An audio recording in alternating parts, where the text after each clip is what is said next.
Assalamualaikum warahmatullahi wabarakatuh. Alhamdulillahi rabbil alamin. Wabihi nasta'in. Wala udwana illa ala zalimin. Alhamdulillahilladzi bini'matihi tatimmus salihat. Salawatullahi wa salamuhu ala nabiyyina Muhammadin sallallahu alaihi wa ala alihi wa sahbihi wa baraka wa sallam. Tasliman kathiran kathira. Amma ba'd. Sidang penonton yang dirahmati Allah SWT, bertemu lagi kita di sesi seterusnya program Iqra' Satu Helai Satu Hari, yang mana pada hari ini kita akan teruskan dengan pembacaan masih lagi pada juzuk yang ketiga, tetapi helaian akhir pada surah Al-Baqarah. Helaian akhir bagi surah Al-Baqarah, iaitu pada muka surat 48 dan 49. Jadi muka surat 48 dan 49 ini, yang mana pada muka surat 48 terdapat satu ayat, yang mana ayat ini paling panjang dalam Al-Quran, iaitu ayat 282. Ayat yang paling panjang dalam Al-Quran. Satu muka surat penuh hanya bagi satu ayat. Walau bagaimanapun, muka surat sebelumnya pada muka surat 47, Allah SWT menceritakan berkenaan dengan hukum jual beli dan pengharaman riba. Kerana bila berlakunya proses jual beli, maka akan berlaku, jika sekiranya tidak dijaga, akan berlaku riba. Sama ada dalam proses pinjaman, hutang dan sebagainya. Maka dengan sebab itu, pada muka surat 48, Allah SWT mendatangkan satu ayat khusus membicarakan berkenaan dengan tata cara berhutang. Kerana bila mana melibatkan jual beli, boleh jadi berlaku juga proses ataupun perbuatan berhutang. Disebabkan harga yang sangat tinggi, ataupun terlalu susah barang itu diperolehi, ataupun berlaku juga proses penganiayaan, iaitu berlaku tadi riba. Jadi Allah Subhanahu Wa Taala mendatangkan satu ayat yang panjang, satu muka surat penuh, menceritakan berkenaan dengan tata cara berhutang. Bila mana satu-satu orang itu ingin berhutang, perbuatan ataupun perkara yang utama dia perlu buat adalah dia kena catat. Satu perkara yang berlaku dalam masyarakat kita hari ini adalah yang ataupun bahasa kita sekarang panggil pemiutang. Yang berhutang dipanggil penghutang lah. Yang memberi hutang dipanggil pemiutang. Jadi selalu yang berlaku adalah yang memberi hutang itu malu untuk meminta kembali apa yang dihutangkan oleh orang. Sedangkan yang berhutang, tuan empunya diri yang berhutang, yang membuat perbuatan berhutang, langsung tidak ada perasaan malu kerana lambat membayar ataupun tidak menepati janji yang telah dibuat semasa ingin berhutang. Jadi perkara ini perlu disemak dalam kehidupan kita. Dan ayat 48 ini, ayat pada muka surat 48, iaitu ayat 282 ini mengajar kita. Allah SWT sendiri ajar kita, sama ada pada pihak yang berhutang ataupun pada pihak yang memberi hutang. Jadi sebelum kita berhutang, pastikanlah kita memahami garis panduan ataupun kaedah bagaimana ingin berhutang, supaya kita tidak dibebani oleh hutang, dan dalam masa yang sama, dengan sebab berhutang boleh jadi putus silaturahim. Banyak berlaku perkara, banyak berlaku kes kerana duit ataupun kerana hutang lah putus silaturahim, sama ada adik-beradik, sama ada saudara mara ataupun kawan-kawan. Jadi untuk mengelakkan perkara itu berlaku, maka Allah SWT datangkan satu ayat khusus mengajar kita bagaimana cara untuk kita berhutang dan memberi hutang. Jadi sedikit penerangan ataupun cerita berkenaan dengan ayat pada ayat 282 pada muka surat 48 ini. Mudah-mudahan sidang penonton, pendengar dapat mengambil pengajaran daripada ayat yang akan kita bacakan pada hari ini. Tapi dalam masa yang sama tidak dilupakan pada muka surat sebelumnya Allah SWT cerita tentang urusan jual beli dan boleh jadi jika sekiranya kita tidak berhati-hati akan terlibat ataupun terjerumus dengan riba yang mana terang-terang Allah SWT haramkan. Begitu juga dalam hadis mengharamkan riba dalam jual beli orang Islam ataupun syariat. Jadi kita sebagai orang Islam perlu peka sekiranya kita ingin terlibat dengan sesuatu jual beli ataupun muamalah, pastikan proses ataupun urusan itu terhindar daripada unsur-unsur riba ataupun rasuah. Walaupun Allah SWT tidak sebut dalam Al-Quran kalimah rasuah, tetapi riba yang Allah SWT sebut dalam Al-Quran itu mewakili kepada dua keadaan tersebut. Sama ada riba yang kita faham sebagai riba, dan begitu juga riba yang Allah SWT sebut juga merujuk kepada rasuah. Kerana dua-dua itu merupakan bentuk penindasan ataupun kezaliman yang berlaku ke atas sesama manusia ataupun orang Islam lebih khususnya. Jadi mudah-mudahan hari ini kita akan dapat baca ayat 282 ini dan begitu juga muka surat akhir surat Baqarah dengan lebih baik dan lebih menghayati dengan sungguh-sungguh. Sebelum saya teruskan bacaan muka surat akhir pada dua ayat akhir Baqarah, dia mempunyai kelebihan tersendiri. Dua ayat akhir Baqarah mempunyai kelebihan tersendiri. Dalam hadis menyebut sebelum kita tidur sebaiknya kita baca ayat ini. Dua ayat akhir Baqarah ini dalam hadis sebut man qara'a ayatain awakhir min suratul Baqarah kafatah, mencukupi, memadai. Sama ada memadai dari segi tahajud malam, menggantikan bacaan itu, menggantikan kepada tahajud pada malamnya, ataupun cukup ataupun mencukupi untuk keselamatannya ketika dia tidur pada malam itu.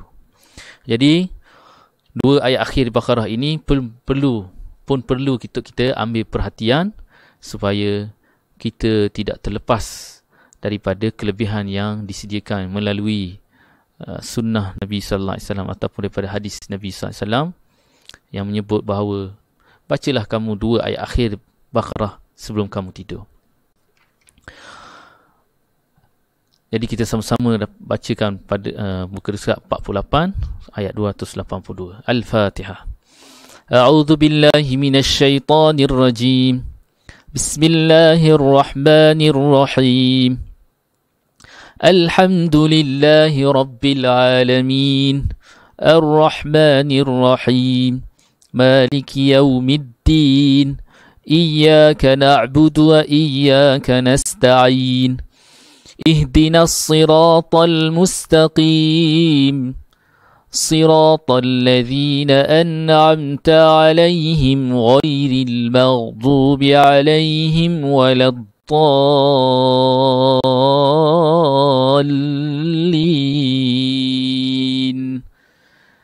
آمين.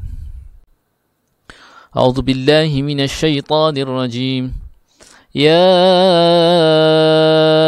أيها الذين آمنوا إذا تداينتم بدين إلى أجل مسمى فاكتبوه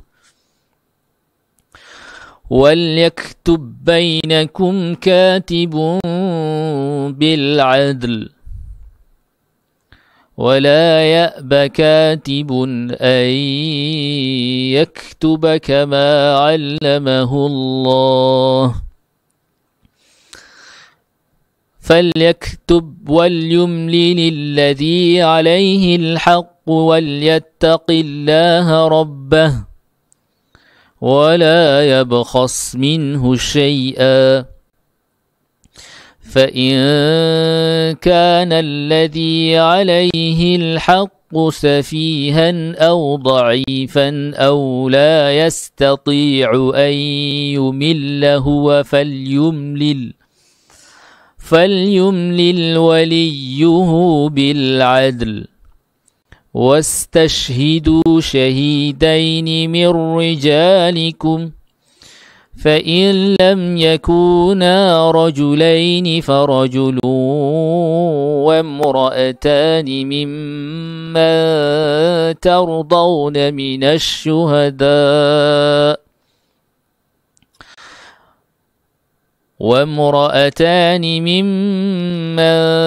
ترضون من الشهداء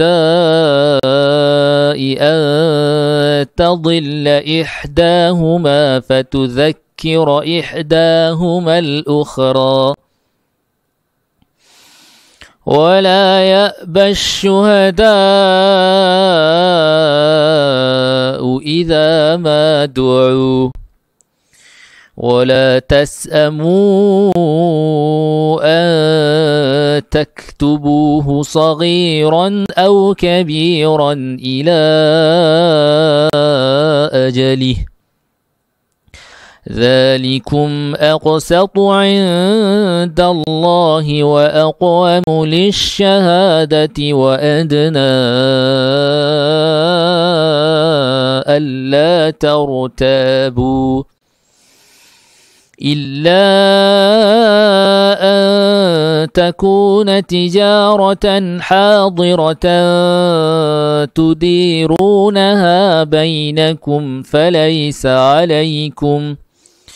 فليس عليكم جناح ألا تكتبوها وأشهدوا إذا تبايعتم ولا يضار كاتب ولا شهيد وإن تفعلوا فإنه فسوق بكم واتقوا الله ويعلمكم الله Wallahu bikulli syai'in alim. Wahai orang beriman, apabila kamu melakukan hutang piutang untuk waktu yang ditentukan, mana setuju dah pada tempoh-tempoh berapa lama nak bayar, maka hendaklah kamu tulisnya. Jadi Allah suruh tulis. Dan hendaklah seorang penulis di antara kamu menuliskannya dengan benar. Kalau perlu penulis, tukang tulis, pastikan yang tukang tulis itu adalah di kalangan orang yang benar, jujur. Janganlah penulis menolak untuk menulisnya sebagaimana Allah telah mengajarkan kepadanya, maka hendaklah dia menuliskan. Dan hendaklah orang yang berhutang itu merencanakan dengan jelas, dan hendaklah dia bertakwa kepada Allah Tuhannya, dan janganlah dia mengurangkan sedikit pun daripadanya. Jika yang berhutang itu orang yang kurang akal atau lemah keadaannya, termasuk juga di kalangan boleh jadi tak mampu nak bayar. Lemah di sini boleh jadi sampai satu tempoh tak mampu, atau tidak mampu merencanakan sendiri, maka hendaklah walinya. Dia kena ada walinya, orang yang penjamin dia, merencanakan dengan benar. Dan saksikanlah dengan 2 orang saksi lelaki di antara kamu. Jadi kena cari saksi juga. Siapa saksi? Lelaki 2 orang. Jika tidak ada saksi 2 orang lelaki, maka boleh seorang lelaki dan 2 perempuan. Maknanya seorang lelaki sama dengan 2 penyaksi yang perempuan. 1 orang saksi lelaki sama dengan 2 orang saksi perempuan. Jadi kalau ada seorang saja lelaki yang betul-betul benar, adil, maka dia kena cari, kalau tak ada dah lelaki lain, dia kena cari perempuan, tapi kena 2 orang yang benar dan adil. Di antara orang yang kamu boleh yang kamu boleh daripada para saksi yang ada, agar jika seorang lupa, maka yang seorang lagi akan ingatkannya. Sebab tu kurang-kurang ada 2. Kalau seorang takut yang seorang ni lupa, jadi tak ada backup. Jadi perlu sekurang-kurangnya 2 orang. Kalau seorang lupa, ada lagi seorang. Dia punya concernnya adalah jika sekiranya satu orang lagi itu lupa, maka seorang lagi boleh ingatkan. Dan janganlah saksi-saksi itu menolak daripada apabila dipanggil. Bila dah jadi saksi, nanti bila akan datang nak bicara kes ke ataupun nak ingatkan balik ke atau macam mana, dia kena pergi ataupun terima panggilan jika mana dipanggil untuk beri penyaksian. Dan janganlah kamu bosan menulisnya untuk batas waktunya, baik sama ada hutang itu kecil ataupun besar. Sama ada hutang itu sikit amount dia ataupun banyak amount dia. Yang demikian itu lebih adil di sisi Allah, lebih dapat menguatkan kesaksian dan lebih mendekatkan kamu kepada tidak menimbulkan keraguan. Kecuali jika hal itu merupakan perdagangan tunai yang kamu jalankan di antara kamu, maka tiada dosa bagi kamu jika kamu tidak menulisnya. Dan ambillah saksi apabila kamu jual beli, dan janganlah penulis disulitkan, disusahkan, dan begitu juga dengan saksi. Jika kamu lakukan yang demikian, maka sungguhnya hal itu suatu kefasikan kepadamu. Dan bertakwalah kepada Allah. Allah memberi pengajaran kepadamu dan Allah Maha mengetahui segala sesuatu. Ini berkenaan dengan hutang yang kita cerita tadi. Muka surat seterusnya. Surat 49 bermula dengan ayat 283. A'udzubillahi minasyaitonirrajim. وَإِن كُنتُمْ عَلَى سَفَرٍ وَلَمْ تَجِدُوا كَاتِبًا فَرِهَانٌ مَقْبُوضَةٌ فَإِنْ أَمِنَ بَعْضُكُمْ بَعْضًا فَلْيُؤَدِّ الَّذِي اؤْتُمِنَ أَمَانَتَهُ وَلْيَتَّقِ اللَّهَ رَبَّهُ وَلَا تَكْتُمُوا الشَّهَادَةَ وَمَنْ يَكْتُمْهَا فَإِنَّهُ آثِمٌ قَلْبُهُ وَاللَّهُ بِمَا تَعْمَلُونَ عَلِيمٌ.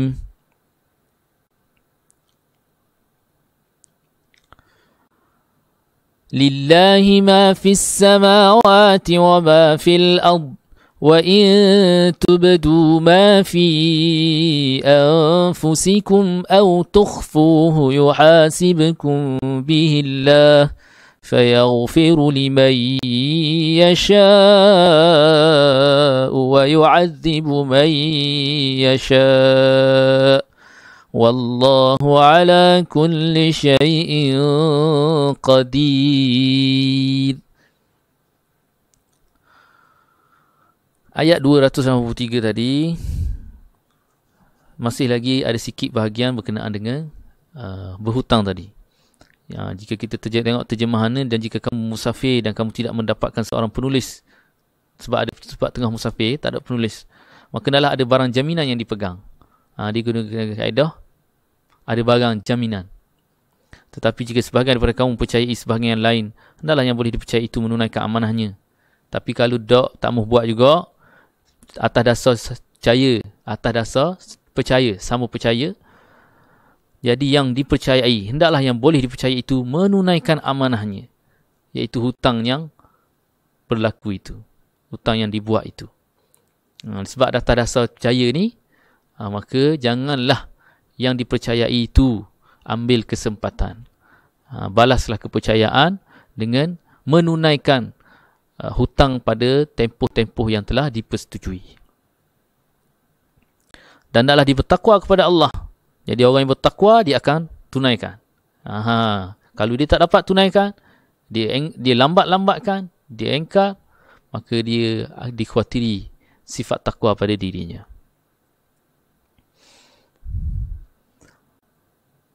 Dan janganlah kamu sembunyikan kesaksian, kerana barang siapa menyembunyikannya, sungguhnya hatinya kotor, berdosa. Maka Allah Maha mengetahui apa yang kamu lakukan. Dalam perkara ini, perkara jaminan tadi tu, jaminan barang, ada satu hadis daripada Aisyah radhiyallahu anha. Dia kata Rasulullah SAW membeli makanan daripada orang Yahudi secara hutang. Nabi beli barang makanan daripada orang Yahudi secara hutang. Dan sebagai jaminan kepada hutang tadi, sebab atas dasar ayat tadi tu, maka baginda menjaminnya dengan menggadaikan baju besi baginda. Jadi cara Nabi jamin supaya hutang dia itu dapat dibayar adalah dengan cara Nabi cagar ataupun gadaikan baju besi baginda. Hadis riwayat Bukhari, dalam Sahih Bukhari. juzuk 2, nombor hadis 2513. Jadi setakat kita baca itu, mudah-mudahan pendengar, penonton mendapat gambaran bagaimana jika sekiranya kita terlibat dengan hutang piutang. Sekarang kita akan baca 2 ayat akhir daripada surah Baqarah yang saya beritahu tentang kelebihannya tadi pada awal. آمن الرسول بما أنزل إليه من ربه والمؤمنون كل آمن بالله وملائكته وكتبه ورسله لا نفرق بين أحد من رسله وقالوا سمعنا وأطعنا غفرانك ربنا وإليك المصير لا يكلف الله نفسا إلا وسعها لها ما كسبت وعليها ما اكتسبت ربنا لا تؤاخذنا إن نسينا أو أخطأنا ربنا ولا تحمل علينا إصرا كما حملته على الذين من قبلنا ربنا ولا تحملنا ما لا طاقة لنا به واعف عنا واغفر لنا وارحمنا أنت مولانا فانصرنا على القوم الكافرين صدق الله العظيم. الحمد لله رب العالمين والصلاة والسلام على رسول الله وعلى آله وصحبه أجمعين. اللهم ارحمنا بالقرآن العظيم واجعله لنا إماما ونورا وهدى ورحمة. اللهم ذكرنا منه ما نسينا وعلمنا منه ما جهلنا وارزقنا تلاوته آناء الليل وأطراف النهار واجعله لنا حجة يا رب العالمين والحمد لله رب العالمين. Assalamualaikum warahmatullahi wabarakatuh.